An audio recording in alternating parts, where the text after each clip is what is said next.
नमस्कार दोस्तों, मैं अमरिंदर यादव एक बार फिर से आप सभी का वेलकम करता हूं मैथ्स बिहार यूट्यूब चैनल पर एक नए सेशन में। आज के शानदार से सेशन में हम लोग सीखने वाले हैं प्रॉफिट एंड लॉस के 3 टाइप्स के प्रश्न जो आपके एसएससी एग्जाम के साथ साथ पुलिस का एग्जाम हो, बैंक के एग्जाम हो, रेलवे के एग्जाम हो, इन सभी तमाम तरह के जितने भी एग्जाम्स आप देते हैं उन सब के लिए इंपॉर्टेंट है। और आपको ये बिल्कुल अपडेटेड क्वेश्चन से एसएससी का जो 2019 का 2020 का पेपर हुए हैं उसमें ये पूछे गए सवाल हैं। तो आपको बहुत ही शानदार तरीके से हम सिखाएंगे, आसान वे बताएंगे, शानदार ट्रिक बताएंगे, शानदार कंसेप्ट बताएंगे। सबसे पहले क्या करना है आपको कि आप वीडियो में शुरू से लेकर अंत तक जरूर बने रहेंगे और जो भी बात आपको सिखाएंगे उसको सीखने का प्रयास करेंगे। आइए शानदार से सेशन को शुरू किया जाता है। सेशन को शुरू करने से पहले आपको हम दिखा दें कि किस किस टाइप के प्रश्न आपको आज हम दिखाने वाले हैं। स्क्रीन पर आपको दिखेगा किस किस टाइप के आपको जो हम प्रश्न आज सिखाने वाले हैं। 3 टाइप के प्रश्न हम लोग सीखने वाले हैं। बहुत ही शानदार है, बहुत ही बेसिक से प्रश्न हैं जिसमें बच्चे या तो अटक जाते हैं या फिर उसमें समय ज़्यादा लगा देते हैं। तो चलिए, आपको क्वेश्चन दिखाई दे दिया होगा। अब हम लोग सेशन को शुरू करते हैं। सेशन को शुरू करने से पहले आपको हम बता दें कि प्रॉफिट एंड लॉस की जब बात की जाएगी तो उसमें क्रय मूल्य की बात आएगी। क्रय मूल्य को इंग्लिश में बोलते हैं कॉस्ट प्राइस। क्या बोलेंगे? कॉस्ट प्राइस बोलेंगे, सीपी जिसे शॉर्ट में कहा जाएगा। और वस्तु का जो सीपी होता है उसका परसेंटेज वैल्यू हमेशा कितना होगा? तो 100% होगा। इस बात को आप ध्यान रखेंगे। विक्रय मूल्य की बात करें तो विक्रय मूल्य का जो परसेंटेज वैल्यू 100% भी हो सकता है, 100% से ज़्यादा भी हो सकता है और 100% से कम भी हो सकता है। विक्रय मूल्य क्या होता है? तो जिस कीमत पर आप वस्तु को सेल करते हैं वही उस वस्तु का विक्रय मूल्य होता है। क्लियर? अगर लाभ की बात करें, क्वेश्चन में अगर आपको प्रॉफिट की बात करें तो हम लोग विक्रय मूल्य का मतलब सेलिंग प्राइस का एसपी जिसको हम शॉर्ट में बोलेंगे उसका परसेंटेज वैल्यू हम 100 में जोड़कर तैयार करेंगे। और अगर हानि की बात करें तो उसका परसेंटेज वैल्यू हम लोग 100 में से घटा कर तैयार करेंगे। अगर लाभ कहेगा तो हम लोग क्या करेंगे? 100 में प्लस करके परसेंटेज वैल्यू तैयार करेंगे। और हानि बोलेगा तो 100 में से माइनस करके परसेंटेज वैल्यू हम लोग तैयार करेंगे। जैसे आपको अगर बोला कि 10% लाभ, 10% लाभ के लिए विक्रय मूल्य की बात की जाएगी तो 100 में हम लोग 10 जोड़ेंगे तो कंप्लीट हो जाएगा सेलिंग प्राइस 110%। अगर वही 10% हानि की बात की जाएगी तो 100 में 10 घटाएंगे तो कंप्लीट ये हो जाएगा 90% हो जाएगा। तो आपको एकदम याद रखना है, ध्यान में रखना है कि सेलिंग प्राइस हमेशा कितना होगा? ये फिक्स होता है, कॉस्ट प्राइस हमेशा कितना होगा? तो 100% होगा, ये फिक्स होगा हमेशा। ये ना 100% से ज्यादा होगा और नहीं 100% से कम होगा, ये हमेशा फिक्स है। कॉस्ट प्राइस आपका, उसका परसेंटेज वैल्यू 100%। वही अगर हम सेलिंग प्राइस की बात कर लें तो इसका परसेंटेज वैल्यू आपको लाभ बोलेगा तो 100 में जोड़ के तैयार करेंगे। जिससे 10% लाभ बोला है तो 100 में जोड़ के तैयार कर लिए। अगर हानि बोलेगा तो परसेंटेज वैल्यू 100 में से हम घटा के तैयार कर लेंगे। जैसे 10% हानि बोला था तो 100 में से 10 घटा के सेलिंग प्राइस का परसेंटेज वैल्यू कितना हो जाएगा? 90% हो जाएगा। क्लियर? और क्वेश्चन में ये बोले कि आपने वस्तु को न लाभ पर बेचा न हानि पर बेचा है तो वैसे कंडीशन में आप समझ जाएंगे कि भाई जितना में आपने सामान को खरीदा था उसी दाम पर आपने बेचा है, अर्थात सेलिंग प्राइस और कॉस्ट प्राइस का जो परसेंटेज वैल्यू है वो 100% है। वैसे कंडीशन में सीपी का परसेंटेज वैल्यू 100% होगा और एसपी का परसेंटेज वैल्यू भी 100% होगा जब आपको बिजनेस में, व्यवसाय में नो प्रॉफिट नो लॉस की बात होगी तब। तो ये बहुत ही छोटी सी बेसिक चीज जानकारी है जिसको हमने समझाने की कोशिश की है। आइए अब शुरू करते हैं सिलसिला को। पहले टाइप में आपको क्वेश्चन दिखेगा। पहला क्वेश्चन, फर्स्ट क्वेश्चन आपके स्क्रीन पर दिख रहा होगा। स्क्रीन पे जो दिख रहा है क्वेश्चन उससे बोल रहा है कि सोहन एक प्लॉट को 15% की हानि पे, एकदम इत्मीनान से सीखेंगे हम लोग। सोहन एक प्लॉट को 15% की हानि पर 2,55,000 रुपये में बेचता है। 15% की हानि पे बेच रहा है भाई। अब करें कि 10% लाभ कमाना है। ध्यान दीजिएगा, 10% अगर उसे लाभ कमाना है तो पूछा है कि इस प्लॉट को कितने मूल्य में बेचना चाहिए था। समझिए, सोहन ने बेचा है कितने में? तो बेचा है उसने 2,55,000 रुपये में। किसको? तो एक प्लॉट को 2,55,000 रुपये में एक प्लॉट को बेचा। ये प्लॉट का विक्रय मूल्य है। ये क्या है? प्लॉट का विक्रय मूल्य है। तो जब ये विक्रय मूल्य है तो नीचे भी हम क्या रखेंगे? विक्रय मूल्य रखेंगे। क्या रखेंगे बच्चों? नीचे भी हम लोग सेलिंग प्राइस ही रखेंगे। ये रुपया में है लेकिन नीचे हम लोग रखेंगे परसेंटेज फॉर्म में। प्रतिशत फॉर्म में रखेंगे। और आपको हमने सिखाया कि अगर सेलिंग प्राइस का परसेंटेज फॉर्म निकालना हो, लाभ की बात हो तो 100 में जोड़ के, हानि की बात हो तो 100 में से घटा के, माइनस करके। आप इस क्वेश्चन में देखिए तो बोला है कि 15% हानि पर बेचा है, तो 100 में से घटाएंगे हम, कितना घटाएंगे, 15% घटाएंगे। घटाने पर कितना आएगा, 85% आएगा। तो अगर रुपये में सेलिंग प्राइस की बात करें तो 2,55,000, जबकि परसेंटेज में बात करें तो 85% है। तो ये भी सेलिंग प्राइस से, ये भी सेलिंग प्राइस से, इसको हम लोग नीचे रखेंगे। क्लियर, जो क्वेश्चन में दिया रहेगा उसको हम ऊपर, रुपये के फॉर्म में जो रहेगा उसको ऊपर, और जो उसके इक्विवेलेंट जो परसेंटेज फॉर्म होगा इसी का इसको कहाँ रखेंगे, नीचे रखेंगे। अब आपसे जो पूछिएगा उस वाले डाटा को, उस वाले परसेंटेज वैल्यू को हमें इनटू कर देना है। क्या कर देना है, इनटू कर देना है। तो क्वेश्चन में आपसे बोला है कि 10% लाभ कमाने के लिए उस प्लॉट को कितने में बेचना चाहिए। तो अब 10% लाभ के लिए हमें सेलिंग प्राइस निकालना है। 10% लाभ का सेलिंग प्राइस निकालेंगे परसेंटेज के फॉर्म में, तो 100 में 10 जोड़ना पड़ेगा, वो आएगा 110%, यानी कि हमें 110% का मान निकाल देना है। बस हमने गुणा कर दिया, तो ये आपका हो गया आंसर। इसी को हल करना है आपको। अब हल करेंगे तो परसेंटेज से, देखिए परसेंटेज कट जाएगा, परसेंटेज से आपका परसेंटेज कट जाएगा। अब आगे इसको अगर आप हल करते हैं तो ये आपका हो जाएगा 17, देखिए 17 25 85 हो जाएगा, और ये 17 एकम 17 और ये 17 25 85 हो जाएगा। ये आपका 3 जीरो यहाँ से आ गया। फिर काटेंगे तो ये 5 तिहाई हो जाएगा, कटेगा 3012 में, और यहाँ से 11 तिहाई, देखिए परसेंट से परसेंट कट गया है। 11 तिहाई कितना हो गया, 33 हो गया। ये 3 जीरो 1 जीरो, तो कंप्लीट ये कितना हो गया, 4 जीरो। अर्थात आपको अगर 10% प्रॉफिट चाहिए तो वस्तु को इतने रुपए में सेल करना पड़ेगा। वस्तु को कितने रुपए में, इतने रुपए में सेल करना पड़ेगा। 4 जीरो बैठाना पड़ेगा ना, 3 और 1 4, तो 1 जीरो और बैठा देंगे हम लोग। अगर आप ऑप्शन देखेंगे इस क्वेश्चन का तो 33 पे 4 जीरो, देख लीजिए 33 पे 4 जीरो, ऑप्शन बनेगा दूसरा। इस क्वेश्चन के आंसर बनेगा ऑप्शन नंबर 2।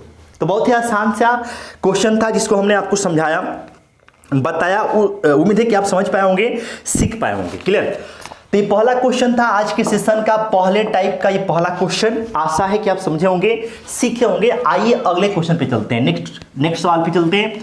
बिल्कुल इसी टाइप का अगले सवाल पे चलते हैं, नेक्स्ट क्वेश्चन पे हम लोग चलेंगे। क्लियर, उम्मीद है कि आप समझ पाएंगे, सीख पाएंगे। तो आसान सा है। चलिए अब दूसरे क्वेश्चन को देखते हैं। सेकेंड क्वेश्चन आपके स्क्रीन पर दिख रहा होगा। कह रहा है कि दूसरा क्वेश्चन, 2 नंबर क्वेश्चन आज का, कह रहा है कि इस वस्तु का लागत मूल्य 480 रुपया है, यदि इसे 12.5% के लाभ पर बेचा जाए तो वस्तु का विक्रय मूल्य क्या होगा। समझेंगे आप। आपको दे रखा है कि वस्तु का जो लागत मूल्य है, जिसको आप सीपी बोलते हैं, 480 रुपया है। आपसे कह रहे हैं कि 12.5% के लाभ पर अगर आप बेचें तो सेलिंग प्राइस क्या होगा, विक्रय मूल्य क्या होगा, आप बता दीजिए। इतनी सी बात इसमें कही जा रही है। क्लियर, तो आप ध्यान दीजिएगा कि जो आपका लागत मूल्य होता है, क्योंकि लागत मूल्य है तो नीचे भी क्या रखेंगे हम लोग, लागत मूल्य रखेंगे। तो लागत मूल्य कितना होता है, 100% होता है। तो आप यहाँ पे क्या कर दीजिए, 150% रख दीजिए ना। आप इसको नहीं रखेंगे तो भी कोई दिक्कत नहीं है। यहाँ पे आप 100% आप न रखें तो भी कोई दिक्कत नहीं है। इस वाले केस में, मतलब इस वाले क्वेश्चन में अगर आप 100% यहाँ पे न रखें तो भी कोई दिक्कत नहीं है। क्लियर, आपसे बोला है कि 12.5% लाभ के लिए विक्रय मूल्य क्या होगा। तो 12.5% लाभ के लिए विक्रय मूल्य निकालेंगे तो हमने क्या बोला कि जब लाभ की बात हो तो 100 में जोड़ के, तो 100 में जोड़ के करेंगे तो ये हो जाएगा 112.5% हो जाएगा। अब इसी को हल करना है, जो आएगा आपका आंसर हो जाएगा। ठीक है, तो इस क्वेश्चन को करने का एक तरीका आपका ये हो गया, एक तरीका ये हो गया। इसको आप हल करेंगे, सिंप्लीफाई करेंगे, ये आपका आंसर हो जाएगा। क्लियर है। अब इसी को देखो, M1 का मतलब क्या है, तो M1 का मतलब है मेथड फर्स्ट, तरीका नंबर ये पहला आपको हम बता दी। अब M2 हम बताते हैं दूसरा तरीका इसका। आप समझेंगे कि 12.5% क्या बोला है, लाभ बोला है। 12.5% लाभ आपसे बोल रहा है, और 12.5% का मतलब 1/8 होता है। क्लियर, आप याद रखेंगे 12.5% मतलब 1/8 होता है। हालांकि इसको आप हल करेंगे तो आपके आंसर आ जाएगा ना। आप इसको हल कर लीजिएगा। आप अगर दिक्कत है तो हम ही कर देते हैं। देखिए परसेंट से परसेंट खत्म हो जाएगा। ठीक है, दशमलव को हटाएंगे तो यहां से नीचे क्या आएगा, 10 आएगा। दशमलव के पास 1 अंक है। आप इसको जब हल करेंगे तो 0 से 0 कट जाएगा। अब देखिए 25 चौके 100 और ये 25 चौके 100, 25 25 125 हो जाएगा। 4 से काटेंगे तो 12 बार में जाएगा, तो आपका इधर बच जाएगा 12 × 45, 45 गुणा कर देंगे 12 25 60 का 6, 12 चौका 48 और 6 कितना हो जाएगा 54, यानी कि 540 रुपया इस क्वेश्चन के आंसर बनेगा। आप ऐसे भी कर सकते हैं, 540 आपका आंसर आ गया। दूसरा तरीका आपको क्या बता रहे हैं कि 12.5% लाभ बोला है, तो 12.5% का मतलब आपको याद रखना है 1/8 होता है। लाभ है तो प्लस करेंगे, तो 8 पर 1 लाभ, देखिए नीचे जो होता है ना, नीचे ये हमेशा क्रय मूल्य को रिप्रेजेंट करेगा, सीपी को रिप्रेजेंट करेगा। नीचे का जो मान होगा वो हमेशा क्रय मूल्य को बताएगा। किसको बताएगा चला, किसको बताएगा, तो ये बताएगा क्रय मूल्य को। मतलब ये हुआ कि 8 रुपये की वस्तु पर 1 रुपये का फायदा। तो जब आप 8 रुपये की वस्तु पर 1 रुपये का फायदा कमाएंगे तो 8 का सामान बिकेगा कितने में, 9 में। तो ये देखिए सीपी हो गया, और ये ऊपर दिखाई दे रहा है 9, ये एसपी हो गया। क्लियर, ये आपका सीपी है और ये क्या है, एसपी है। आपसे क्या बोला है कि आप वस्तु को बेच रहे हैं बेच नहीं रहे, खरीदें 480 में, कितना में बेचें। तो जो आपसे पूछेगा, अगर आपसे विक्रय मूल्य पूछा है तो विक्रय मूल्य को ऊपर रख देंगे। आपसे विक्रय मूल्य पूछा है इस क्वेश्चन में, तो इसमें विक्रय मूल्य कौन है, 9 है, 9 है, तो 9 को आप ऊपर रखोगे। कहाँ रखोगे, ऊपर रखोगे। जब 9 को ऊपर रखोगे तो नीचे क्या आएगा, 8 आएगा। जो पूछेगा उसको आप ऊपर रख दोगे। विक्रय मूल्य पूछा तो विक्रय मूल्य 9 है, उसको ऊपर रख दिया। अब 9 के साथ में क्या है, 8 है, तो नीचे आएगा। अगर हमको 8 को ऊपर करना पड़ता, अगर 8 को ऊपर करना पड़ता तो 9 उसके साथ है तो 9 नीचे आ जाता। मतलब कि भाई जिसको ऊपर करना है उसको ऊपर रख दीजिए, जो निकालना उसको ऊपर रख दीजिए, और जो साथ में है उससे आप क्या कर दीजिए, नीचे डाल दीजिए। तो हम 9 को ऊपर कर दिए, ये सेलिंग प्राइस है। अब इसको हल करने के बाद से विक्रय मूल्य निकल जाएगा, काटेंगे तो देखिए यहाँ से कटेगा 8 6 48, 60 बार में 9 6 के 54, मतलब कि 540 रुपया उस वस्तु का सेलिंग प्राइस होगा। बहुत ही आसान सा क्वेश्चन था। आप इसको ऐसे भी कर सकते हैं और इस क्वेश्चन को आप ऐसे भी लगा सकते हैं, जो आपको आसान लगे वो तरीका आप अपना सकते हैं। क्वेश्चन नंबर था ये कौन सा, दूसरा। टाइप हम लोग कौन सा पढ़े हैं, टाइप हम लोग पढ़े पहला। पहले टाइप में दूसरा क्वेश्चन जिसको हमने 2 तरीके से समझाया है, 2 तरीका 2 मेथड आपको हमने बताया है, ठीक है। उम्मीद है, आशा है कि आप समझ पा रहे हो। एकदम आसान सा है, मुश्किल एकदम आसान है, और उतने ही बेहतरीन और उतने ही शानदार तरीका आपको हमने सिखाया है। 2 तरीके समझाए, 2 तरीके में से जो आपको अच्छे से समझ में आ गया आप उस तरीके का यूज कर सकते हैं, अपने जीवन में हमेशा हमेशा के लिए बैठा सकते हैं। क्लियर है। अब इसी में आइए एक और क्वेश्चन देखते हैं, तीसरा, तक एकदम जो भी डाउट है आपका क्लियर हो जाए। तीसरा क्वेश्चन इसी टाइप पे, तीसरा क्वेश्चन आपका क्या कर रहा है, इसी टाइप में समझिएगा। तीसरा क्वेश्चन कह रहा है इसी टाइप में आपका क्या है, तीसरा क्वेश्चन समझेंगे, आपकी स्क्रीन पर दिखेगा। कह रहा है कि एक वस्तु को 144 रुपये में बेचने पर एक दुकानदार को 28% की हानि होती है। हानि को कम करके 14% तक लाने के लिए वस्तु का विक्रय मूल्य क्या होना चाहिए, समझेंगे आप। 144 रुपये में आप वस्तु को सेल कर रहे हैं और आपको हो रहा है 28% का क्या लॉस। तो ये वस्तु का विक्रय मूल्य है, तो नीचे भी क्या रखेंगे, विक्रय मूल्य रखेंगे, लेकिन वो किस में रखेंगे, परसेंटेज के फॉर्म में रखेंगे। 28% का क्या हो रहा है, लॉस। इसका मतलब ये हो गया कि आपका सेलिंग प्राइस कितना है, परसेंटेज के फॉर्म में 72% है। सेलिंग प्राइस कितना है, 72% है। अब आपसे बोला है कि उसे कितना में बेचें ताकि हानि 28% न होकर 14% का हो। तो जब आप 14% हानि की बात करेंगे तो सेलिंग प्राइस का परसेंटेज वैल्यू कैसे निकालेंगे, तो 100 में से 14 घटा करके घटाएंगे, कितना आएगा, 86%। यानी कि अगर आपको 14% हानि लेना है तो आपको सेलिंग प्राइस हो जाएगा सीपी का कितना परसेंट, 86% हो जाएगा। यानी कि आपको 86% पर मान निकालना है, और ये आपका सेलिंग प्राइस हो गया 14% हानि के लिए। अब इसी को हल करेंगे आप, ठीक है। तो 72 दूना कितना हो गया, 144, और परसेंट से परसेंट कट जाएगा तो 86 में डबल करेंगे, 86 का डबल कर देंगे, 6 दूना के 12, 8 दूना 16 के 17, यानी कि 172 रुपया इस क्वेश्चन का आंसर बनेगा। उम्मीद है आप समझ पाए होंगे। जो आपका ऑप्शन दिखाई दे रहा है उसमें तीसरा ऑप्शन इस क्वेश्चन का आंसर बनेगा। तो इस तरीके से टाइप 1 जो बिल्कुल बेसिक सा टाइप था, जिसको हमने समझाया, आपको बताया तरीका, आप उम्मीद करते हैं आप समझ गए होंगे। क्लियर। तरीका आप समझ पाए होंगे, ऐसा हमें विश्वास से कमेंट करके आप हमें जरूर बता दीजिएगा कि आपको कितना समझ आया, कहाँ पे डाउट रह गया। क्लियर। अब हम लोग टाइप 1 के बाद से आते हैं हम लोग टाइप 2 पे। टाइप 2 में कैसे क्वेश्चन आपको मिलेगा, क्वेश्चन पहले आप देख लीजिए। और ऐसे क्वेश्चन आपके हाल फिलहाल के एग्जाम्स में पूछे जा रहे हैं। एसएससी के एग्जाम हो, बैंक के एग्जाम हो, रेलवे के एग्जाम हो, हर एक टाइप के एग्जाम में अगर आप पे मैथ की बात कर लें, जहाँ पे प्रॉफिट एंड लॉस तो आपको हर एक एग्जाम में आता ही है, वहाँ पर ऐसे प्रश्न आपको मिल जाएंगे। क्लियर। पहला ये हम लोग समझते हैं टाइप 2। अब हम लोग पढ़ रहे हैं आज के टाइप 2, और टाइप 2 में पहला क्वेश्चन देखने जा रहे हैं। क्लियर। करे कि एक खनिक किसी व्यापारी को 40% के लाभ पर एक हीरा बेचता है। खनिक मतलब होता है कि खनन करने वाला, जहाँ पे खुदाई होता है, खुदाई करके हीरा का खोज करते हैं हम लोग। तो वही बात यहाँ बोला है कि खनन करने वाले व्यक्ति ने हीरा को व्यापारी से सेल कर दिया। कितने लाभ पे? 40% लाभ पे। व्यापारी इसे 25% लाभ पर ग्राहक को बेचता है।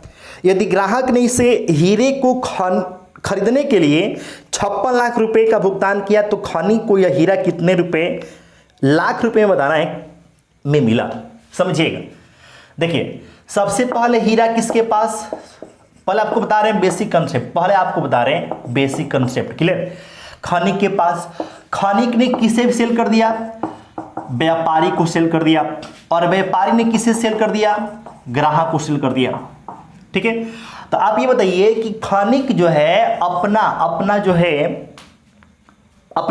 वर्कर रख के, अपना मशीन वगैरह रख के खुदाई करेगा, तो उसके कुछ खर्च आएंगे, उसके कुछ उसमें इन्वेस्टमेंट आएंगे।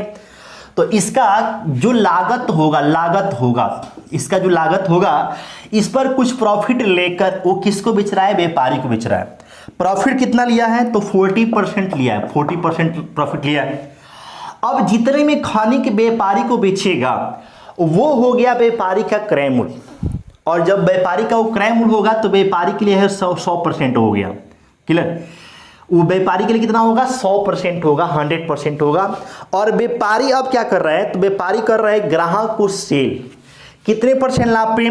तो 25% लाभ पे। देखिए, व्यापारी ग्राहक को सेल कर रहा है कितने % लाभ पे? 25% लाभ पर। तो व्यापारी जितने में सामान को सेल करेगा, किससे? ग्राहक से, वो व्यापारी का क्रय मूल्य होगा, लेकिन व्यापारी का वो विक्रय मूल्य होगा, लेकिन ग्राहक का वो क्या होगा? क्रय मूल्य होगा। जितने रुपए में व्यापारी सेल करेगा ग्राहक से उसे हीरा को, वो रकम व्यापारी के लिए क्या होगा? विक्रय मूल्य होगा, जबकि ग्राहक के लिए क्या होगा? क्रय मूल्य होगा। क्लियर। और ग्राहक ने हीरा को खरीदा कितने में है? तो आपको एकदम देखिए बोला है आपको 56 लाख रुपए में, 56 लाख रुपए में आपसे खरीदा हुआ है। क्लियर। तो अब देखिए समझिएगा, खनिक का हम लोग मान लेंगे क्रय मूल्य क्या है? 100 रुपया। और क्रय मूल्य का परसेंटेज वैल्यू आपको बताए थे हमने, कितना होता है? 100% होता है। क्लियर है। तो एक खनिक का क्रय मूल्य हमने कितना मान लिया? 100 रुपया मान लिया। अब खनिक 40% लाभ लेकर किसको बेच रहा है? व्यापारी को। तो x जो है अपने आप में 100% है, और 40% लाभ लेना है, यानी कि जो सेलिंग प्राइस होगा वो हो जाएगा x का 140% होगा। और परसेंट को जब नीचे हटाते हैं, तो आप याद रखिएगा 100 को नीचे लाया जाता है, बटे में 100 को लाते हैं। अब ये 140% कैसे हो गया? तो x अपने आप में जो खनिक है, खनन करने वाला जो व्यक्ति है, जिसने हीरे की खोज की, हीरे मतलब की खोज का मतलब क्या हो गया कि भाई उसने खुदाई करके हीरा निकाला, प्राप्त किया, तो उसका जो क्रय मूल्य जो होगा उसके लिए 100% होगा। और इसने 40% प्रॉफिट लेकर किसको बेचा? व्यापारी को। कितने में बेचेगा? तो x अपने आप में 100% है ही, आप 40% और प्रॉफिट ले रहा है, तो x अपने आप का कितना हो जाएगा? 140% हो जाएगा। और ये हो गया खनिक का क्या? ये हो जाएगा खनिक का विक्रय मूल्य, जबकि व्यापारी का ये होगा पूरा, ये व्यापारी का क्या होगा? ये पूरा कंप्लीट, तो व्यापारी का होगा क्रय मूल्य। क्लियर। तो जब ये व्यापारी के लिए क्रय मूल्य होगा, तो व्यापारी के लिए फिर से कितना हो चुका है? फिर से हो जाएगा 100%। ध्यान रखिएगा, जब हम x की बात किए थे तो x खनिक के लिए 100% था। अब ये पूरा व्यापारी का क्रय मूल्य है, बल्कि ये खनिक का विक्रय मूल्य है। तो ये पूरा जो है, पूरा ये व्यापारी का क्रय मूल्य है, तो पूरे का परसेंटेज वैल्यू 100% हो जाएगा। क्लियर। अब व्यापारी क्या करेगा कि ग्राहक को सेल करेगा कितने परसेंट प्रॉफिट पे, 25% प्रॉफिट पे। तो ये अपने आप का 100% फिर से हो चुका है। अब 25% आप लाभ लेंगे तो अब हो जाएगा 125%, यानी कि 125/100 हो जाएगा। 100 नीचे कैसे आया? तो चूंकि ये अपने आप का अब 125% होगा, तो 125% का मतलब 125/100 होता है, तो हमने परसेंट हटा के बट्टे में 100 कर दिया। क्लियर? तो ये हो गया व्यापारी का विक्रय मूल्य।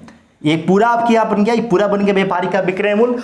और जो व्यापारी का विक्रय मूल्य होगा वही ग्राहक का क्रय मूल्य होगा, और ग्राहक का क्रय मूल्य है कितना? 56 लाख। तो देखिए ये व्यापारी का विक्रय मूल्य अर्थात ग्राहक का क्रय मूल्य है, और ये भी ग्राहक का क्रय मूल्य है। ठीक है, तो हमने इतना आपको समझाया, आपको इतना दिमाग नहीं लगाना है। एक बार इस बात को समझ गए कि भाई किसका क्रय मूल्य होगा, किसका विक्रय मूल्य होगा, ये एक दूसरे से रिलेट करेंगे। आप अगर वस्तु हमको बेचेंगे, आप अगर हमको सेल कर रहे हैं, तो आपके लिए तो विक्रय मूल्य हो गया, लेकिन हम आपसे खरीद रहे हैं तो हमारे लिए क्या हो गया? वो क्रय मूल्य होगा। तो बस आपको क्रय मूल्य विक्रय मूल्य का मामला है, इसमें और कुछ ज्यादा विशेष बात है नहीं। अब इसी को हल कर देना है। हल करेंगे तो ये देखिए 25×25 = 100, और एक 25 चौके हो जाएगा, 20 7 होगा, और ये 20 5 हो जाएगा, 5 से 5 खत्म हो जाएगा, और यहां से देखिए 7 8 मतलब 8 लाख इधर हो गया, तो x बराबर 4 उधर जाएगा, तो उधर हो जाएगा 8 चौके 32 लाख रुपया। x का मान आ गया, और x क्या है? तो x आपका खनिक का क्रय मूल्य था, यानी कि हीरे का लागत मूल्य खनिक के लिए कितना है? 32 लाख रुपया है। ऑप्शन अगर आप देखेंगे तो ऑप्शन आपको नजर आएगा कौन सा? चौथा। इस क्वेश्चन के आंसर बनेगा ऑप्शन नंबर 4 बनेगा। क्लियर है?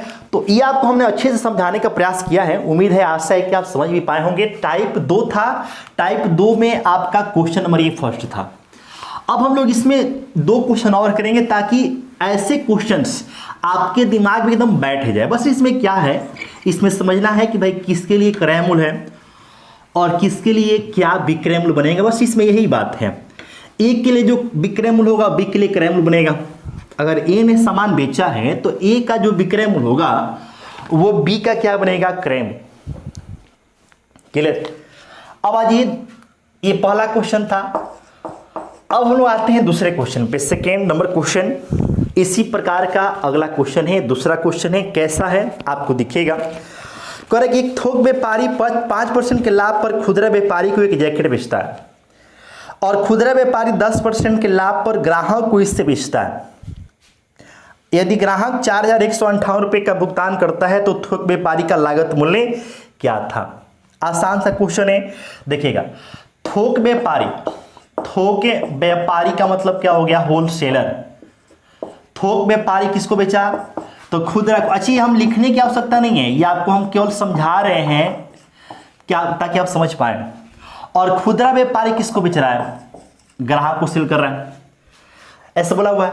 तो अब आप देखिए यहां पर कि थोक व्यापारी के सीपी को हम x मान लेंगे, और ग्राहक ने सामान को खरीदा कितने में है? तो 4158 रुपए में। देखिए ग्राहक का क्रय मूल्य।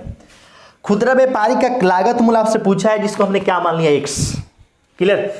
अब खुदरा व्यापारी ने, खुदरा नहीं, थोक व्यापारी का लागत मूल्य आपसे पूछा गया है, तो उसको हमने क्या मान लिया? x मान लिया। थोक व्यापारी का जो लागत मूल्य x हमने माने हैं, ये अपने आप में 100% है। अपने आप का कितना परसेंट है? 100%। अब जब थोक व्यापारी को आप सामान बेचे हैं, थोक व्यापारी ने सामान को बेचा है किससे? खुदरा व्यापारी से, तो कितना लाभ लिया है? तो 5%। तो जब 5% लाभ लेकर इसको बेचेंगे तो ये होगा अपने आप का 105%, मतलब 105/100। अगर वो 5% हानि कहता तो यहां पे लिखते x का 95/100। क्लियर है बात? ये हो गया थोक व्यापारी का विक्रय मूल्य, और जो थोक व्यापारी का विक्रय मूल्य होगा वही खुदरा व्यापारी का क्रय मूल्य होगा। अब खुदरा व्यापारी बेचेगा किसको? ग्राहक को। कितने लाभ पे? 10% लाभ पे। देखो उसमें दिया है 10% लाभ पे। तो खुदरा व्यापारी का चूंकि लागत मूल्य है, तो खुदरा व्यापारी के लिए 100% हो जाएगा। अब 10% लाभ लेना है तो फिर हो जाएगा 110%, परसेंट हटाएंगे तो ये आपको नीचे 100 आ जाएगा। तो ये खुदरा व्यापारी का विक्रय मूल्य हो गया, और जितने रुपए में खुदरा व्यापारी सामान को सेल करेगा उतने रुपए में ग्राहक खरीदेगा। अर्थात ये खुदरा व्यापारी का विक्रय मूल्य तो है, लेकिन साथ में ये ग्राहक के लिए क्रय मूल्य भी है। और ग्राहक का क्रय मूल्य कितना दिया है 4158, अर्थात ये और ये आपस में क्या है, बराबर है। क्यों? क्योंकि ये ग्राहक का क्रय मूल्य भी है और ये भी ग्राहक का क्रय मूल्य है, तो जब दोनों एक ही है तो आपस में बराबर हो जाएगा। अब इसको हल करेंगे तो देखिए आपको 21 25 105 और ये 20 25 100 आ जाएगा। काटेंगे 0 से 0 कट जाएगा। अब इधर हम लोग चलते हैं तो ये आपको 11 से कटेगा, 5 4 9 8 9, ठीक है, 11 से कट जाएगा। तो आप यहां से देखेंगे तो 11 3 33 बचेगा 8 और ये 5, तो 11 7 77 हो जाएगा और 3 और 5 8, 11 8 88 हो जाएगा। क्लियर? 11 से कटेगा आपको।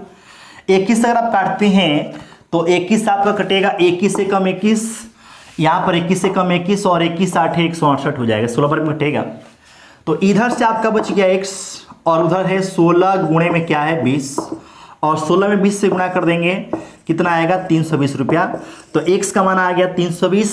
x क्या था? तो थोक व्यापारी का क्रय मूल्य था, जो आपको दिखाई दे रहा है। गड़बड़ कर दिए क्या? काटने में कुछ गड़बड़ कर दिए होंगे। 320 9 इसमें दिखाई नहीं दे रहा है, तो आप जो है अच्छा 21 से कम 21 हो जाएगा और बचे कितना आपको 16। तो 21 60 है ना, 21 60 होता है, ये 18 बार में कटेगा। 18 बार में कटेगा तो ये 18 गुणे 20 हो जाएगा। 18 गुणे 20 होगा तो 18 गुणे के 36 मतलब 360 रुपया आएगा। क्लियर?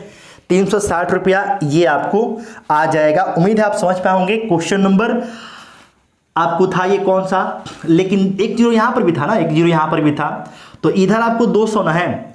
जब ये 200 है तो 360 9 करे कितना आएगा 3600 आएगा। ठीक है, एक जीरो यहाँ पे छूट गया था, देखिए यहाँ पे 10 था, ये छूटा हुआ था, तो आपको ये 200 बन जाएगा और 200 में 18 से गुणा कर देंगे कितना आ जाएगा 3600 आ जाएगा। उम्मीद है आप सीख पाए होंगे, समझ पाए होंगे। ठीक है, तो ये था टाइप 2 जिसको हमने आपको समझाया। अब आते हैं हम लोग टाइप 3 में। टाइप 3 में हम लोग क्वेश्चन देखते हैं कि भाई किस टाइप के प्रश्न आपके एग्जाम में पूछे जाते हैं। टाइप 3 में हम लोग देखेंगे, टाइप 3 को समझेंगे। टाइप 3 आपके सामने अब आएगा। टाइप 3 हम लोग अब देखने वाले हैं, टाइप 3। क्लियर? टाइप 3 आपके सामने क्वेश्चन दिखेगा। टाइप 3 में आ जाइए। देखिए टाइप 3 में जो क्वेश्चंस हैं ये बहुत ही आसान टाइप के क्वेश्चंस हैं, लेकिन इसको कैसे करना है आपको हम आसान तरीका सिखाने जा रहे हैं। इसमें बोला है, देखिएगा कि रेमी को कोई वस्तु कि निश्चित मूल्य पर बेचकर 20% का लाभ होता है। आप किसी वस्तु को बेचे हैं, 20% का लाभ हो रहा है, मतलब उस वस्तु का सेलिंग प्राइस परसेंटेज में कितना है 120% है।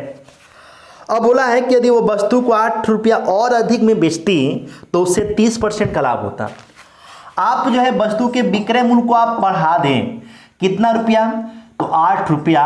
तो अब आपको लाभ जो हो रहा था 20% का, अब वही लाभ होगा 30%, यानी कि अब आपका सेलिंग प्राइस का परसेंटेज वैल्यू कितना है तो 130% है।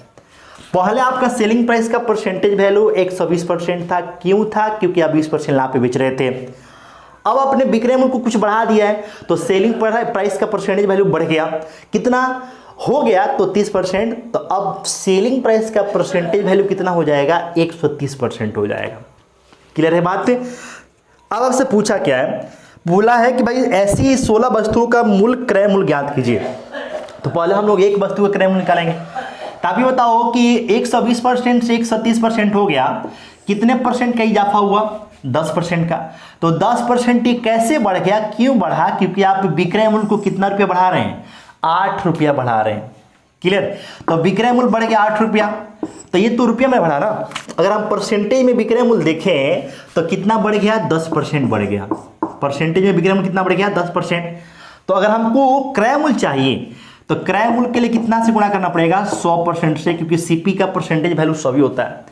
तो ये निकाल दिया हम लोग एक वस्तु का क्रय मूल्य, एक वस्तु का। लेकिन ऐसे ऐसे हमको 16 वस्तु का क्रय मूल्य निकालना है तो इसमें क्या करना पड़ेगा 16 से गुणा करना पड़ेगा। यही तो आपसे पूछा है। अब इसको हल कर लीजिए। परसेंट से परसेंट कटेगा, 10 से 0 कट जाएगा। तो इधर देखिए 8 में 10 से करेंगे 80 आएगा, और 80 में फिर 16 से, और 16 8 128 से, यानी कि 1280 रुपया आपका आंसर बनेगा। अगर आप ऑप्शन देखें तो ऑप्शन बनेगा तीसरा इस क्वेश्चन का आंसर। ठीक है, तो ऐसे क्वेश्चन जिसमें आपको पहले कुछ हो रहा था परसेंट का लाभ, लेकिन वस्तु के विक्रय मूल्य में आपने कुछ वृद्धि कर दिया या फिर कमी कर दिया, जिसके वजह से जो लाभ हो रहा था वो या तो बढ़ गया, या फिर आपने कुछ इस प्रकार से मूल्य में वृद्धि या कमी किया कि लाभ हो रहा था लेकिन अब हानि होने लगा, या फिर हानि हो रहा था अब लाभ होने लगा। मतलब ये हो गया कि चेंज दिखेगा, होने वाले प्रतिशत लाभ होने वाले प्रतिशत हानि में आपको बदलाव दिखेगा। और वो जो बदलाव होगा वो कब होगा, तो जब आप रुपया के रूप में कुछ वृद्धि या कमी करेंगे तब होगा। तो ऐसे क्वेश्चंस आपके एग्जाम में हाल फिलहाल ये भी आपके एग्जाम में पूछा हुआ क्वेश्चन ये 2020 का ही सवाल है। एसएससी सीजीएल मेंस का पेपर का जो क्वेश्चन है ये ऐसे पूछा था। ठीक है, तो उम्मीद करते हैं कि आप समझ पाएंगे कैसे कर रहे हैं।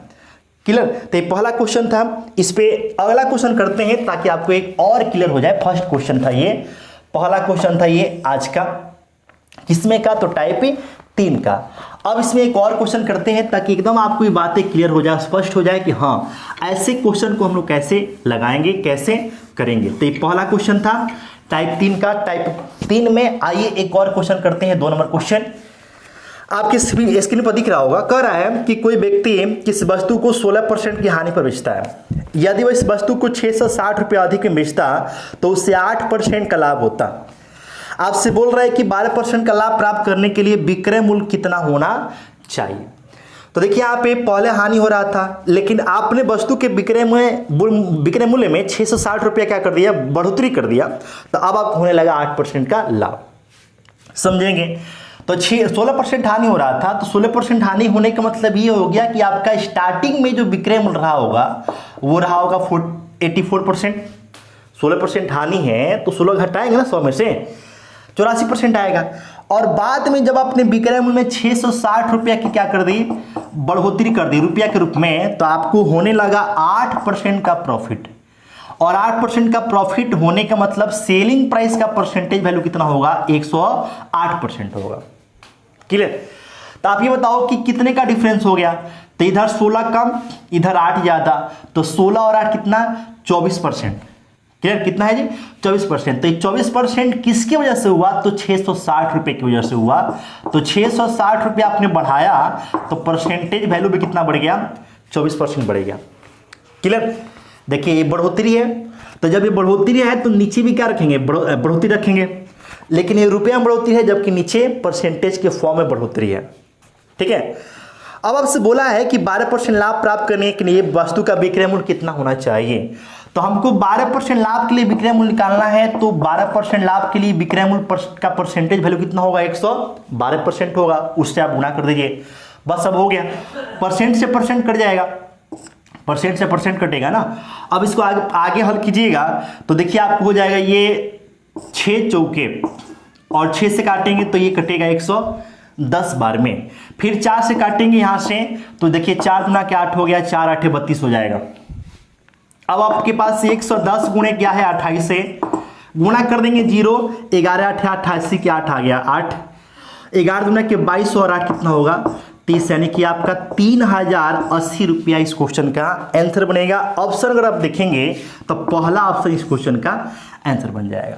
ठीक है, तो उम्मीद है कि आज का सेशन लाजवाब सा सेशन आप समझ पा रहे होंगे, सीख पा रहे होंगे। ठीक है, कमेंट बॉक्स में आप अपनी प्रतिक्रिया जरूर हमें बता देंगे।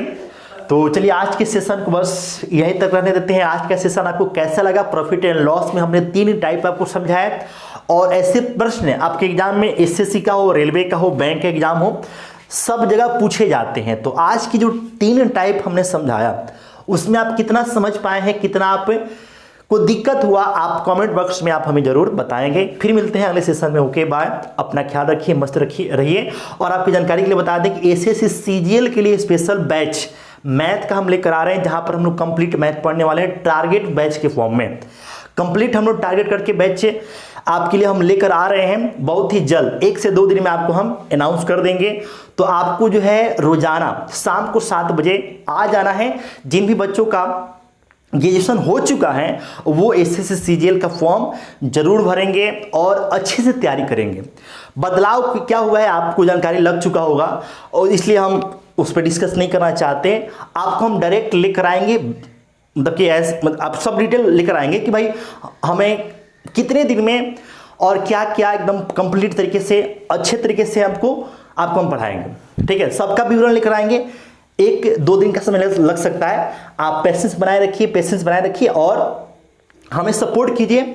आपको क्लास समझ में आता है, वीडियो आपको अच्छे लगते हैं तो वीडियो को शेयर भी कर दिया कीजिए। आपकी जो भी प्रतिक्रिया है आप हम तक जरूर पहुंचा दिया कीजिए। ओके बाय, चलते हैं।